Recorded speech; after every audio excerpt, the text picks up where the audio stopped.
All right, buckle up. We got a Fox News alert moments ago. Meta, the parent company of Facebook and Instagram, announcing they are changing their policies to focus on free speech. CEO Mark Zuckerberg saying this. We're going to get back to our roots and focus on reducing mistakes, simplifying our policies, and restoring free expression on our platforms. More specifically, we're going to get rid of fact checkers and replace them with community notes similar to X, starting in the US. All right, y'all. Good morning, afternoon, or evening, whenever you're tuning in. I'm grateful to have you here. And we got a doozy today because the king of cancel culture himself, Mark Zuckerberg, has finally admitted to censoring free speech. Now, obviously, the motive here wasn't some miraculous change of heart or him wanting to do the right thing. No. What happened was the mega billionaire Facebook man, he realized that there's a new sheriff in town named Donald J. Trump. So if he doesn't get with the program and stop censoring the truth, then his companies can get taken to the curb too, right along with the rest of the trash that's on its way out. Amen. But I'm going to show you his little apology so you can see for yourself what's going on. Let's get it poppin'. Hey everyone. I want to talk about something important today because it's time to get back to our roots around free expression on Facebook and Instagram. I started building social media to give people a voice. I gave a speech at Georgetown 5 years ago about the importance of protecting free expression, and I still believe this today. But a lot has happened over the last several years. There's been widespread debate about potential harms from online content. Governments and legacy media have pushed to censor more and more. A lot of this is clearly political, but there's also a lot of legitimately bad stuff out there. Drugs, terrorism, child exploitation. These are things that we take very seriously, and I want to make sure that we handle responsibly. So we built a lot of complex systems to moderate content. But the problem with complex systems is they make mistakes. Even if they accidentally censor just 1% of posts, that's millions of people. And we've reached a point where it's just too many mistakes and too much censorship. Yeah, okay. I think what he meant to say was deliberate decisions, not mistakes. Be transparent, Mark, because the truth shall set you free. No sense of being in bondage to these lies. Just own up to it. You and your minions are guilty of calling evil things good and good things evil. You tried to twist the facts because they hurt your feelings and bucked your demonic agenda. Because in the past, whenever a Christian like me or conservative starts to peel back the curtain and expose your wickedness, all of a sudden these lefties want to play Good Samaritan and start fact-checking things, which in reality, that's just them suppressing anything that they disagree with. They realize how gullible many of their audiences are. You know, the casual person who just flips through social and mainstream liberal media, they don't dive deeper than surface level headlines. And it's these elitists that don't want full context being provided to possibly cloud anyone's judgment. That's how corrupt deceivers like Mark Zuckerberg are. The recent elections also feel like a cultural tipping point towards once again prioritizing speech.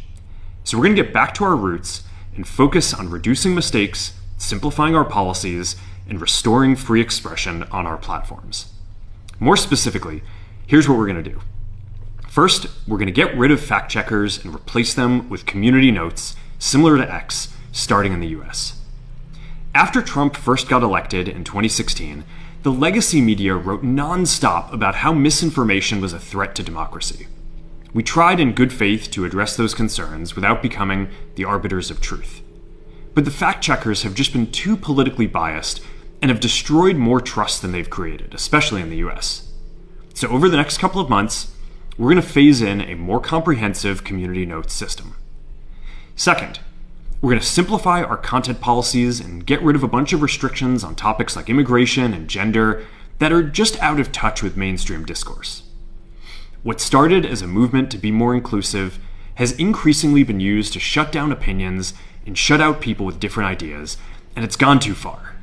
So I want to make sure that people can share their beliefs and experiences on our platforms. Third, we're changing how we enforce our policies to reduce the mistakes that account for the vast majority of censorship on our platforms. We used to have filters that scanned for any policy violation. Now, we're going to focus those filters on tackling illegal and high-severity violations. And for lower severity violations, we're going to rely on someone reporting an issue before we take action. The problem is that the filters make mistakes, and they take down a lot of content that they shouldn't. So by dialing them back, we're going to dramatically reduce the amount of censorship on our platforms. We're also going to tune our content filters to require much higher confidence before taking down content. The reality is that this is a trade-off. It means we're going to catch less bad stuff, but we'll also reduce the number of innocent people's posts and accounts that we accidentally take down. Fourth, we're bringing back civic content. For a while, the community asked to see less politics because it was making people stressed, so we stopped recommending these posts. But it feels like we're in a new era now, and we're starting to get feedback that people want to see this content again. So we're going to start phasing this back into Facebook, Instagram, and Threads while working to keep the communities friendly and positive. Fifth, we're going to move our trust and safety and content moderation teams out of California, and our US-based content review is going to be based in Texas. As we work to promote free expression, I think that it will help us build trust to do this work in places where there is less concern about the bias of our teams. Finally, we're going to work with President Trump to push back on governments around the world that are going after American companies and pushing to censor more. The US has the strongest constitutional protections for free expression in the world. Europe has an ever-increasing number of laws institutionalizing censorship and making it difficult to build anything innovative there. Latin American countries have secret courts that can order companies to quietly take things down. China has censored our apps from even working in the country. The only way that we can push back on this global trend is with the support of the US government. And that's why it's been so difficult over the past 4 years when even the US government has pushed for censorship. By going after us and other American companies, it has emboldened other governments to go even further. But now we have the opportunity to restore free expression, and I am excited to take it. It'll take time to get this right, and these are complex systems. They're never going to be perfect. There's also a lot of illegal stuff that we still need to work very hard to remove. But the bottom line is that after years of having our content moderation work focus primarily on removing content, it is time to focus on reducing mistakes, simplifying our systems, and getting back to our roots about giving people voice. I'm looking forward to this next chapter. Stay good out there, and more to come soon.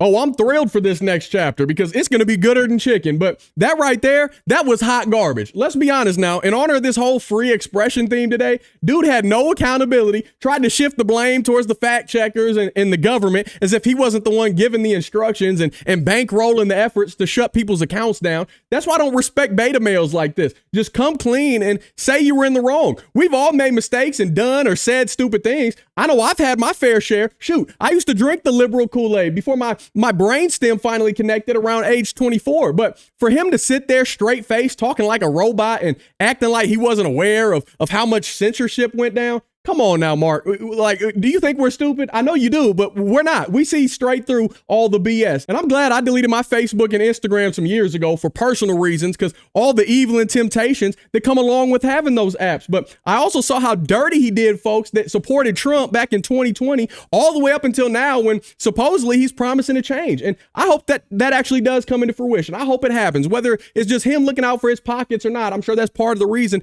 we should all be able to express our beliefs in word form without worrying about getting canceled. As long as no threats or sexual content is being enhanced, then people have a right to their opinion and should be able to say what they feel. If it's off the rocker, those of us that have common sense and discernment, we can easily separate the insanity from the truth. And then for the people that still can't make up their mind and still can't sort through all the lies and the chaos going on, all the nonsense, you got videos like this, the one I'm making now, to inform those people. And maybe one day YouTube will follow suit and get on board the truth train too. Maybe they'll stop demonetizing channels and videos like they have mine in the past for quote unquote hate speech, for stating facts like there's only male and female. You know, God created Adam and Eve in the beginning, not Adam and Steve, not Eve and Amelia. You can't change your sex or your gender just because how you feel, because you want to be a they, a them, a thus, or your truth. No, there's one truth, what God established in the beginning. And they really hate when you say that only one man and one woman are supposed to be together in marriage because that's the way that God designed it. Hello, spoiler alert. That's the way new life is made. The only way that a woman can get pregnant is from a man. And every relationship outside of that is sinful. Things like that get me in trouble all the time here on this little platform. And it is what it is because I know that us Christ followers, We're always going to be persecuted for promoting righteousness over lawlessness. But we know how the story ends. Me and my house, we're going to serve the Lord and continue to spread the gospel no matter what. Because when everything on this earth passes away, which it is as we speak, it's God who wins in the end. And he saves all of us who have faith in his son, Jesus. Social media or not, make sure that you've repented and have grabbed hold of the gift of salvation, which can only be found through Christ. Hallelujah. But I'll end on that note. I'd love to hear what y'all think about all this before I get into a very long tangent, longer than it's already been in a sermon. I know y'all like that, and I like that you like it as well. But let me know what you think down below in the comment section, and let's keep the conversation rolling. Don't forget to hit that like button, subscribe if you're not already, ring that notification bell so you get notified anytime I post a new video. If you like what I'm doing over here and you want to show a little extra love and support, make sure you go check out our website down below in the description section. That way you can get all the awesome shirts and hoodies you see me wearing in every single video, as well as some pretty sweet tumblers and cups. They're all made by my smoking hot wife with tons of different designs to choose from. I like my clothes baggy in the winter, so you got a little extra room to move and groove. That's just what feels gooder than chicken to me. But we got all different sizes ranging from itty bitty extra small to big and hefty 5X, a bunch of colors. I guarantee we got something that you'll like, or at least a great gift for someone that you love. Outside of that, you can always show support by buying me a coffee, joining the Patreon community. You can become a member of the Gibson family here on YouTube by tapping that join button. All those links are always down below in the description section. By no means do you have to do any of that. Just showing up and watching my freckle face on your screens for a few minutes, I am greatly appreciative. I love y'all, and I cannot thank you enough for rocking with me throughout the years. I think I posted my first video on this channel 7-8 years ago, and you have literally changed my life, my family's life for the better. I just can't put into context how grateful I am for y'all. And I know we get into some tangents and some long rants sometimes, and I get fired up. That's how I like it, and that's how y'all seem to like it as well. But just thank you from the bottom of my heart. But until next time, I'll be praying for you. Godspeed. I'm gone.